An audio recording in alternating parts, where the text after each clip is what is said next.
The scent of cheap charcoal and freshly cut grass hung heavy in the air, thick with the saccharine sweetness of my parents' 50th anniversary cake. Dozens of relatives milled around the backyard, their laughter a dull buzz in my ears. All eyes were on me. My sister, Ashley, stood in the centre of the patio, a smug, triumphant smirk plastered on her face. She'd just dropped her bombshell, her voice ringing out with faux concern for everyone to hear. "And the saddest part," she announced, silencing the chatter, "is that my poor brother, Liam, was just fired from the bookstore. I guess stocking shelves was just too much for him." A wave of pitying glances and poorly concealed snickers washed over me. My Uncle Pat clapped my shoulder with a little too much force. "Tough break, kid. Don't worry, you'll find something else." "Maybe." I didn't flinch. I didn't look at the ground. I held my plastic cup of lemonade, the ice cubes clinking softly, and I smiled. It wasn't a big smile, just a small, calm curve of my lips. I let the silence stretch, letting them all soak in my supposed failure. My mother was already shaking her head, whispering to my aunt about how I'd always been a disappointment. Ashley's smile widened, thinking she had won. She thought this was her moment to finally cement my status as the family screw-up, while she, the successful lawyer, shone ever brighter. They all thought this was my ultimate humiliation, but they had no idea it was the trigger for their complete destruction. I took a slow sip of my lemonade, met my sister's gaze, and kept my voice level and quiet, just loud enough for the sudden silence to carry it. "You're right, Ashley. That is sad." I paused, letting her savour it. "So what about the test results in your purse?" The colour drained from her face. Her perfect practice smile faltered, replaced by a flicker of pure panic. The whole party went dead quiet. "You're probably wondering what was on that little piece of paper. To understand why a simple document would unravel my perfect sister's life and expose the rotten core of my family, you have to understand the lie we had all been living. It all started with a simple rule I learned when I was 6 years old. Ashley gets and I give. The first time it happened, it was over a bicycle. It was a bright red Schwinn, my dream bike, saved up from a year's worth of allowance and birthday money. I'd polished it every day for a week. The day I was finally allowed to ride it around the block, Ashley threw a tantrum. She didn't have a new bike, and it wasn't fair. My parents didn't even argue. They just came to me, their faces stern, and told me to give her the bike. "You're the older brother, Liam," my father said, his voice leaving no room for discussion. "You need to learn to share. It'll make her happy." I didn't share it. I gave it to her. And I watched from my window as she rode my dream away, my parents beaming at her with pride. That was the first lesson, but it wouldn't be the last. That incident with the bike became the blueprint for our lives. It was never just about the object, it was about the principle. Ashley's happiness was the family's priority, and my role was to facilitate it. My achievements were downplayed, while her smallest accomplishments were celebrated with dinners and gifts. My needs were secondary, my feelings irrelevant. I learned early on to stop asking for things, to stop wanting things. It was easier that way. The real turning point, the moment I stopped feeling hurt and started feeling cold, came in high school. I was a quiet kid, but I was smart. I found a refuge in books and academics. My ticket out, I thought, was a prestigious summer program for STEM students at a nearby university. It offered college credits and a significant scholarship for attendees. I spent months on the application, aced the qualifying exams, and poured my heart into the essay. For the first time, I felt a flicker of hope. This was something that was purely mine, something earned through my own merit. When the acceptance letter arrived, I made the mistake of showing my parents. I thought just this once they might be proud. My mother gave a thin smile and said, "That's nice, dear." My father grunted from behind his newspaper. The next day, Ashley came home from school fuming.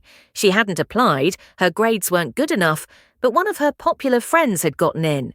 She saw my acceptance letter on the kitchen counter, and the storm broke. It was a classic Ashley meltdown, screaming, tears, accusations of how it was so unfair that I got everything and she got nothing. It was a performance worthy of an Oscar, and our parents were her captive audience. A week later, I was called into the guidance counselor's office. He looked at me with pity. My parents had come to see him. They had explained that I was going through a difficult time, that I was emotionally unstable and couldn't handle the pressure of the program. They said I wanted to withdraw my application. They had even brought a letter with my forged signature at the bottom, officially declining the offer. They then spent an hour convincing the school to give the now vacant spot to my sister, arguing it would be a wonderful confidence booster for her. Of course, the school agreed. They saw a caring family trying to help both their children. I saw monsters. That afternoon, listening to the counsellor explain that my spot was gone, I didn't cry. I didn't yell. I felt a strange calm settle over me. It was the calm of a general realizing he is not on a diplomatic mission, but at war. I understood then that these people were not my family, they were my opponents, and I knew, with absolute certainty, that one day I would make them pay for every sacrifice they had forced me to make. I just had to be patient. From that day forward, I went underground. I learned to become a ghost in my own home. On the surface, I was exactly what they wanted me to be: quiet, compliant, and thoroughly unremarkable. I let my grades slip just enough to be average. I stopped talking about my interests. I became a master of the non-committal shrug and the one-word answer. I made myself small and unthreatening, a piece of furniture they could ignore. This wasn't weakness, it was strategy. They couldn't sabotage a target they couldn't see. My real life began after they went to bed. I got a job at the local bookstore, the one Ashley would later use to humiliate me. To them, it was proof of my lack of ambition. To me, it was freedom. It was my own money, my own time, and my escape. While I stocked shelves and worked the register, I listened to audiobooks on coding, cybersecurity, and business development. My meager paychecks didn't go to video games or clothes. They went to online courses and certifications. My bedroom, the one they never bothered to enter, became my headquarters. I built a powerful computer from second-hand parts. I spent thousands of hours learning, practicing, and building. I started taking on small freelance coding jobs from international clients who didn't know or care that I was just a teenager in his parents' basement. By the time I graduated high school, I had a portfolio of work and a steady stream of income they knew nothing about. I didn't go to a 4-year university. I told them I would go to community college, which elicited the expected sighs of disappointment. They offered no financial help, which was exactly what I wanted. I took online classes while secretly building a software development company with a partner I'd met in an online forum. While Ashley was at her expensive university, racking up student loan debt and calling home for money, I was landing my first major contract.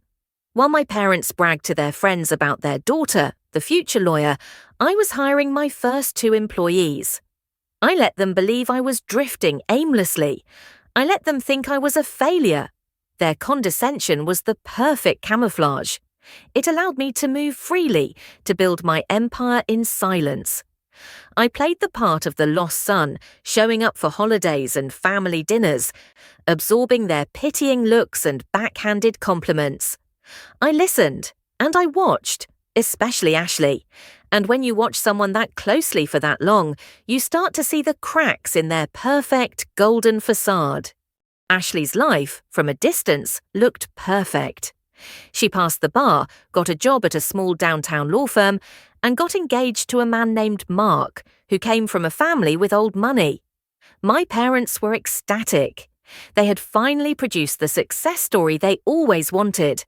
But because I was the family ghost, I saw things others missed. I saw the way she compulsively checked her phone, her thumb swiping nervously. I noticed the shopping bags from expensive stores that appeared after tearful, whispered phone calls to our parents. I saw the slight tremor in her hand when she thought no one was looking. She wasn't a successful lawyer thriving in her career. She was a terrified woman barely keeping her head above water, propped up by my parents' money and a mountain of lies. The key that unlocked everything came 3 weeks before the anniversary party. I had stopped by my parents' house to drop something off. As I walked in, I heard Ashley in the kitchen, her voice a low, panicked hiss on the phone. "It's not possible," she was saying. "The timing is wrong. You have to handle this." She hung up abruptly when she heard me enter, shoving a folded piece of paper into her purse and forcing a bright, brittle smile. "Liam, what a surprise." We exchanged meaningless pleasantries, but my eyes were fixed on her designer purse sitting on the counter. Years of being betrayed by her had honed my instincts. That piece of paper was important. Later, while she was in the backyard with my mother, she asked me to grab her sunglasses from her purse. It was a careless, dismissive request, the kind she'd made 1,000 times. But this time it was a mistake. Her mistake. As I reached inside, my fingers brushed against the folded paper. I didn't hesitate. For all the things they had taken from me, the bike, the scholarship, my childhood, I felt I was owed this. I slipped the paper into my pocket. Back in my car, I unfolded it. It was from a DNA lab, a paternity test. My sister was pregnant, something she hadn't yet announced, and the results were clear. Mark, her wealthy, perfect fiancé, was listed as the alleged father. The probability of paternity was 0%. Suddenly, everything clicked into place. Her panic, her need for money, the secret phone calls. She was trapped, and I was holding the key. I knew the 50th anniversary party would be the perfect stage. The whole clan would be there to celebrate my parents and their perfect family. So I set my own plan in motion. I quit my job at the bookstore a week before the party. I knew the gossip would travel fast. I laid the bait, counting on Ashley's arrogance and her desperate need to put me down to feel better about herself. I knew she wouldn't be able to resist the opportunity to humiliate me in front of everyone. I handed her the gun, and she aimed it right at her own head. Which brings us back to the party, back to the stunned silence on the patio, the smell of burgers growing cold on the grill, and the terrified look in my sister's eyes. My question hung in the air, a poisoned dart aimed at the heart of her perfect life. "What? What are you talking about?" she stammered, her hand instinctively clutching her purse. "I don't know what you mean." My mother, recovering from the shock, immediately sprang to Ashley's defense. Her face, moments before beaming with pride, was now a twisted mask of fury. "Liam, that is enough," she hissed, stepping between us. "How dare you? How dare you come here and try to ruin your sister's life with these disgusting lies? You have always been jealous of her, always trying to tear her down because you can't stand to see her succeed while you do nothing with your life." My father joined in, his voice a low growl. "Apologize to your sister, right now. You're embarrassing this family." I looked at them, these two people who were supposed to protect me, who had instead been my primary abusers. I felt nothing. No anger, no sadness, just the quiet satisfaction of a plan coming together. I ignored them and kept my eyes locked on Ashley. "Lies? I'm not lying, Ashley. I'm just asking a question." I took a deliberate step closer, lowering my voice so only the people nearest to us could hear. "It was a white envelope from a lab in the city. You shoved it in your purse right after that phone call you took in the kitchen a few weeks ago, the one where you said the timing was wrong. Does any of that sound familiar?" Ashley's face went ashen. She looked like a cornered animal. Her fiancé, Mark, who had been watching this with a confused frown, finally spoke up. "Ashley, what's he talking about? What test results?" She shot him a panicked glance. "Nothing, honey. He's just being cruel. He's making it all up." But the seed of doubt was planted. I turned my calm, reasonable gaze to Mark. He was a pawn in this, but a necessary one. "I'm not making it up," I said, my tone gentle, as if I were helping him solve a puzzle. "You have a right to know what's going on. She's been lying to you, Mark, for months." I then looked back at my sister, whose composure was completely shattered. Her eyes darted around at the faces of our relatives, who were now watching with rapt, horrified attention.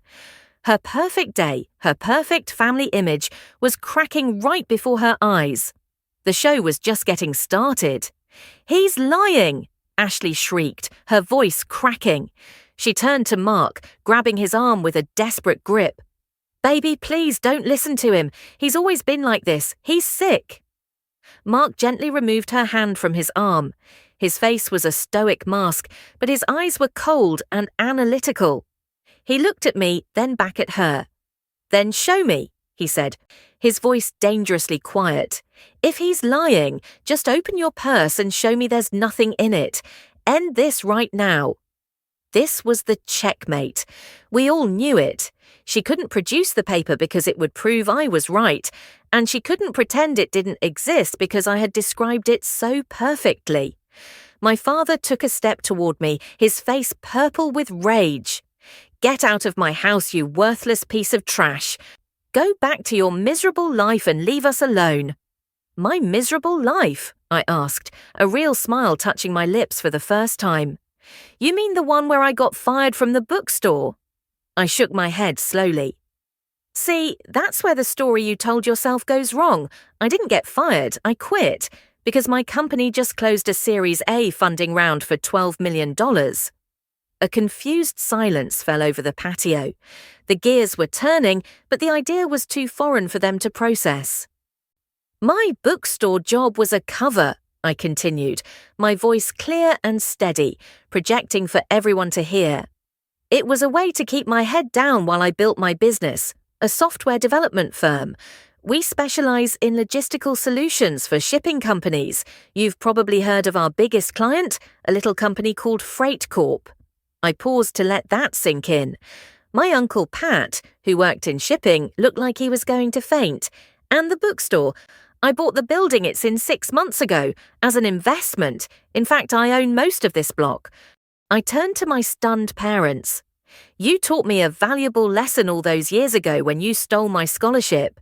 You taught me to never let you see what I was building, because anything you could see, you would try to break. You wanted a failure for a son?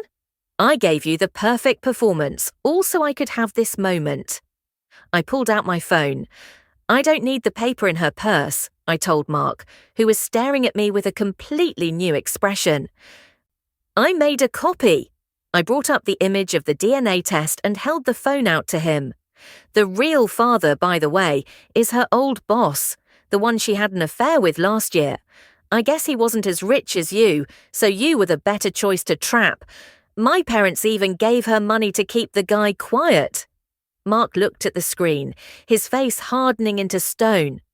He looked at Ashley, who was now openly sobbing, her entire world collapsing in a single, horrific moment. He didn't raise his voice. He simply said, "We're done," turned around, and walked away without a second glance. The party was over.